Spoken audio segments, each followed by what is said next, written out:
يا عسكري لا جاك جمس ومعه بنت، أسود جديد ولوحته 5 ستات، خله يمر ولا تعطله لا هنت حتى لو مهرب حشيش ومعه قات، دخن زقار الدوف وبعد عن الكنت، ويعطى ظهرك وخل دربه سهالات، فيه الهنوف اللي تناظر وانا لنت، وامشي وراها في جميع المسارات،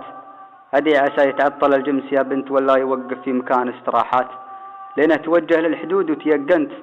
إنه مسافر باتجاه الإمارات، في وقتها خرب المزاج وتعكننت، وجلست أفكر لين جيت الجوازات، وما عندي بطاقة ولا عندي برنت، ولا بجيبي غير 5 ريالات، وعتبت وقتي ليه يا وقت ما زنت، وليه الخليج يحط حد وسفارات، وجريت صوتي من عذابي وهجنت مما بقلبي من بلاوي وحسرات، ورجعت في دربي على وين ما كنت، واخذت من وضعي دروس وشهادات، ضاقت في الدنيا من أسبابه وشنت، خسران يوم أطل بين الغمارات، لو هو مضلل جنسهم ما تفرعنت ولا شفتها تضحك وتعطي إشارات، ويا عسكري لا جاك جمس ومعه بنت، أسود جديد ولوحته 5 ستات، خله يمر ولا تعطله لا هنت حتى لو مهرب حشيش ومعه قات. سلامتكم. عبد الرحمن بن زهير القرني.